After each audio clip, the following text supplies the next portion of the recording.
안녕하세요, 롬맘입니다. 출산 후기 영상 올린다고 조리원에서 열심히 영상 찍었던 것이 얼마 전인 것 같은데 어느새 저희 소망이가 9개월이 되었어요.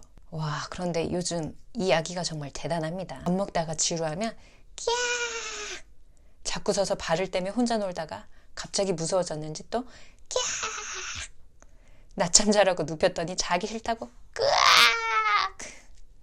와, 이 무렵에 자기 주장 강해지는 건 알겠는데 아니 왜 소리를 지르는 걸까요, 이 친구는? 아기들이 6개월이 지나면 자기 표현이 다양해지면서 엄마 아빠가 깜짝 놀랄 만한 모습들을 보여주기 시작합니다. 자기 주장도 강해지고 이곳저곳으로 이동이 가능하게 되니까 이제 위험을 무릅써 모험을 하고 싶어지기도 하고요. 공공장소에서는 성냥 테스트를 합니다. 그러면 엄마 아빠는 당황해서 반사적으로 상황에 대처를 하지만 이렇게 위험한 상황 혹은 당황스러운 상황이 반복되다 보면 앞으로 어떻게 대응을 해야 할지 고민이 생기게 되죠. 매번 안 돼 라고 말하고 아기의 행동을 제지하면 엄마 아빠를 강압적으로 느껴서 이 작은 사람의 자존감에 혹은 애착 형성에 문제가 되지 않을까 고민도 하고요. 그래서 오늘은 출생 직후부터 영세 아기의 훈육은 어떻게 해야 하는 건지, 그리고 어떤 훈육 자세를 가져야 하는지에 대해서 이야기해 보겠습니다. 발달신경학을 공부하고 한국에서 아기 발달 분야 전문가로 유명한 김수현 박사님은 훈육은 신생아 때부터 필요하다라고 이야기합니다. 영세부터 시작하는 감정조절 훈육법에서는 신생아 때부터 훈육이 가능하다가 아니라 필요하다라고 이야기를 하고 있습니다. 저는 이 책의 제목을 처음 봤을 때 영세 아기 훈육? 이런 느낌이었습니다. 훈육은 36개월 이후에 하는 것으로 알고 있었거든요. 하지만 영세 아기의 훈육이란 옳고 그름 혹은 엄마 아빠의 말을 잘 듣게 하기 위한 것이 아닌 아이의 감정 조절 능력을 키워주기 위한 것이었습니다. 김수현 박사는 아기의 감정 조절 능력을 키워주는 것은 출생 직후인 신생아 시기부터 필요하다라고 이야기하면서 감정 조절 능력이 좋은 아이는 남을 배려하고 타인과도 잘 어울리고 책임감과 자존감이 높은 사회성이 좋은 성인으로 성장하게 된다고 강조합니다. 자, 여러분, 여기서 중요한 단어들이 나왔는데요. 자존감이 높고 사회성도 좋은 사람이란 무엇을 말하는 걸까요? 저를 포함한 많은 엄마 아빠가 섣불리 아기에게 안 돼 라는 말을 하지 않으려는 이유가 안 돼라고 하면 아기에게 안 좋다라고 어디에선가 들었기 때문입니다. 그래서 우리는 자존감이 높고 사회성이 좋다라는 것이 무엇을 의미하는지 잘 한번 다시 확인해 봐야 될 것 같습니다. 자존감이란 자신을 사랑하고 존중할 줄 아는 마음이고, 사회성은 상대방을 이해하고 배려할 수 있는 힘이 있어야 좋아질 수 있는 것입니다. 만약 아이가 타인을 배려하는 마음이 약해서 친구들을 배려하지 못하면 아이는 친구들로부터 배려를 받지 못하게 될 것입니다. 그리고 엄마 아빠에게 올바른 훈육을 받지 못한 아이는 나중에 유치원이나 학교 등에서 본인이 원하는 것을 할 수 없거나 자신의 행동에 대해 질책을 들었을 때 그 스트레스를 스스로 극복하지 못해서 오히려 자존감이 떨어질 수 있습니다. 그래서 영세부터 엄마 아빠의 올바른 훈육을 통해 어떤 행동은 가능하고 어떤 행동은 안 되는지에 대해서 일관되게 메시지를 받고 자란 아이는 사회성도 좋아지고 자존감도 높아질 뿐만 아니라 성장을 했을 때 자신이 부모에게 얼마나 사랑을 받고 자랐는지도 잘 알게 된다고 하네요. 그렇기 때문에 엄마 아빠는 아이가 가진 재능을 발현하도록 기회를 제공해 주는 것 못지않게 타인과 소통을 원활하게 할 줄 알고 잘 어울리고 사회생활에도 잘 적응할 수 있도록 아이를 훈육하는 것이 중요합니다. 이때 아이에게는 자신에게 해가 되고 남에게 피해를 주는 자신의 감정을 조절할 수 있는 기회를 많이 제공해야 합니다. 감정 조절이 잘 되지 않으면 문제 해결 능력이 떨어질 뿐만 아니라 좌절감이나 실패감, 우울감 역시 더 크게 나타날 수밖에 없겠죠. 그래서 영세부터 시작하는 훈육은 아이의 감정 조절을 돕고 상대방의 입장을 배려할 수 있도록 도와주는 과정인데, 여기서 상대방이란 엄마와 아빠, 할머니, 할아버지와 같은 주 양육자도 포함됩니다. 상대에 따라 관계를 맺는 방식이 다 다르듯이 훈육법도 아이에 따라 다 달라져야 하는데요. 미국의 소아정신과 의사이자 전 하버드대 교수인 브래즐턴 박사는 갓 태어난 신생아도 감정 조절 능력을 가지고 태어나고 태어났을 때부터 스트레스 상황에서의 감정 조절 능력을 향상시켜 주어야 한다 라고 말합니다. 저도 영세 아기 둘을 키운 경험으로 브래즐턴 박사의 이야기에 매우 동감합니다. 아기들은 선천적으로 자신이 타고난 감정 조절 능력과 기질에 따라 스트레스 상황에서 반응이 다릅니다. 일반적으로 순하다고 평가되는 아이들은 울음이 짧아서 배가 고파 우는 경우에도 엄마 아빠가 얼굴을 보여주면서 맘마를 꼭 가져다 줄게 라고 자상하게 이야기를 해주는 것만으로도 울음이 진정되기도 합니다. 반면에 아무리 안아서 흔들고 달래면 미안하다 라고 말하면서 달래주어도 울음이 쉽게 그치지 않는 까다로운 기질의 아기도 있습니다. 하지만 기질적으로 순한 아기도, 쉽게 스트레스를 받고 크게 우는 까다로운 기질의 아기도 태어났을 때부터 엄마 아빠가 강한 자극보다 작은 자극으로 먼저 아기의 감정을 가라앉히도록 도와주는 노력을 해온다면 아기의 감정 조절 능력은 향상된다 라고 이야기합니다. 그렇다면 강한 자극은 무엇이고 작은 자극은 무엇일까요? 작은 자극이라 하는 것은요, 아기가 울 때 엄마 아빠가 얼굴을 보여주거나 옆으로 다가가서 안전된 숨소리를 들려주거나 다정한 목소리로 안심을 시켜주는 말을 해주거나 딸랑이 등의 장난감을 보여주면서 주의를 돌리거나 하는 것을 이야기합니다. 그리고 강한 자극이란 아이의 울음에 당황한 엄마 아빠가 자신의 호흡을 조절하지 못한 상태로 아기를 안아 올려서 흔들어 주거나 불안한 목소리 혹은 안타까운 목소리로 아기를 달래는 것을 말합니다. 브래즐턴 박사의 연구에 기반해서 0세부터 시작하는 감정조절 훈육법이라는 책을 집필한 김수연 박사는 아무리 갓난아기라 하더라도 아기는 스스로 감정 조절을 하는 능력이 있으니 그 사실을 인지하고 엄마 아빠는 아기가 스스로 스트레스를 가라앉힐 수 있는 기회를 제공해라 라고 조언합니다. 감정 조절할 시간을 주라는 것은 아기의 욕구가 충족되지 않은 상황, 예를 들어서 배고프거나 기저귀가 젖었거나 심심하거나 다른 불편감이 있거나 등의 상황에서 엄마 아빠는 스스로 안정감을 잃지 않도록 천천히 호흡하면서 다가가는 것을 말합니다. 안정적인 애착관계 형성을 위해서는 엄마 아빠 혹은 주 양육자의 안정적인 양육 태도는 절대적 요소입니다. 미국의 어떤 소아과 전문의들은 아기가 울면 3분 기다렸다가 가서 대응을 해주라고 했답니다. 하지만 여러분 알다시피 육아는 어떤 조건을 탁탁 입력하면 결과가 툭 하고 나오는 그런 것이 아닙니다.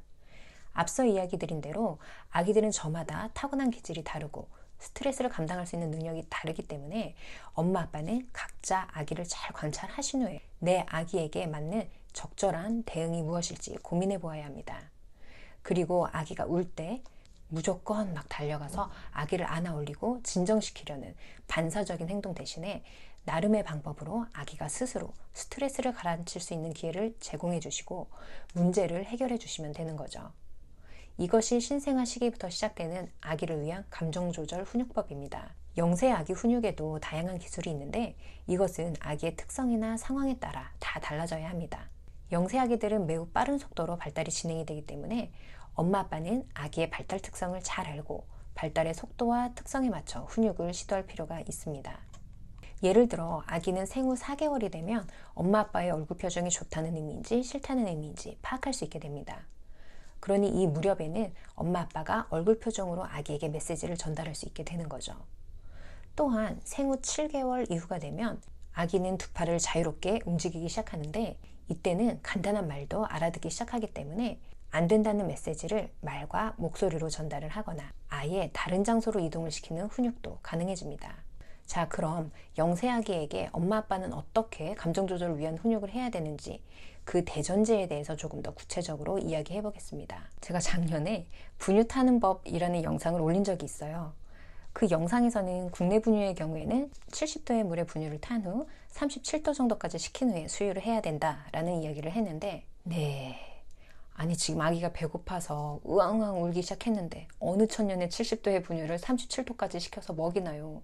저는 그거 못하겠어요 라는 댓글이 여럿 달렸습니다. 네, 저도 너무나도 그 심정을 잘 압니다. 70도 물에 타서 흐르는 물에 식혀서 가져가려고 하면 적어도 1분의 시간이 더 걸리거든요.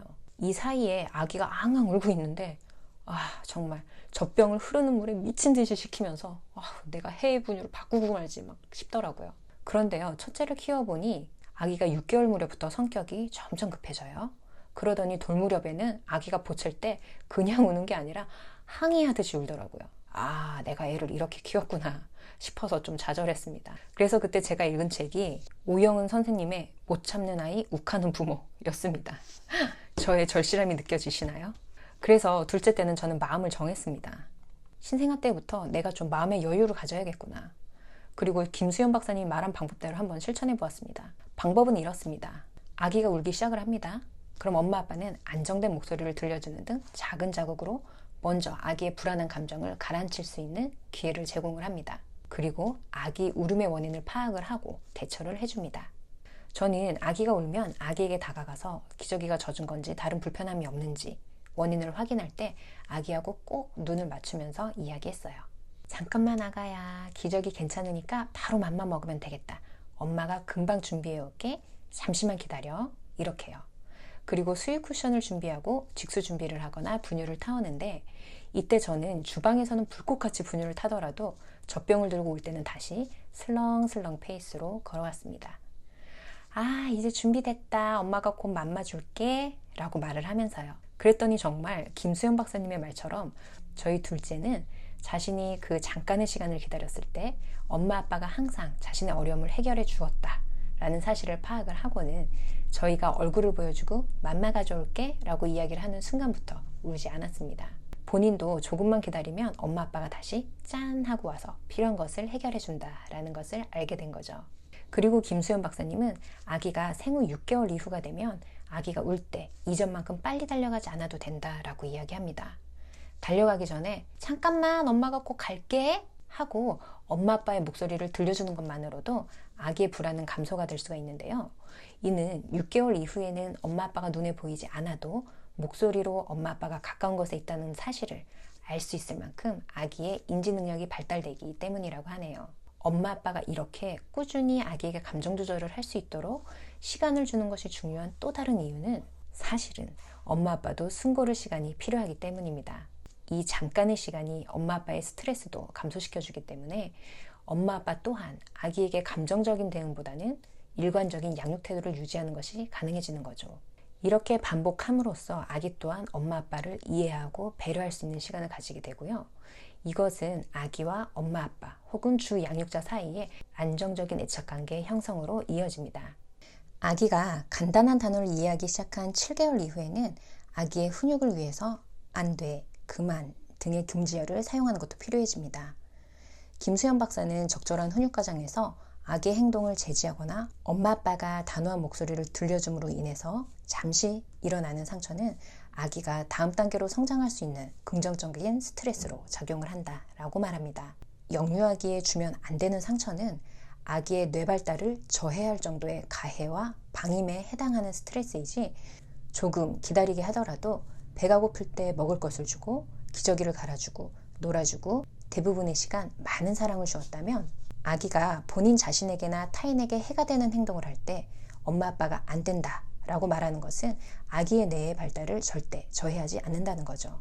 아동학대는 아이의 정상적인 발달을 저해하는 결과를 가져오는 양육자의 행동을 말합니다. 아동학대는 신체적 학대와 정신적인 학대가 있는데 혹시 다음과 같은 행동을 하신 적이 있다면 이것은 아동학대에 해당되는 것이기 때문에 이런 행동에 대해서는 정확히 인지하시고 더 이상은 하지 않도록 바로 조치를 취해야 합니다. 만약 나도 모르게 이와 같은 행동을 하게 되는 경우에는 주변에 적극적인 도움을 구해서 양육자 자신의 스트레스를 조절하는 노력을 해야 합니다.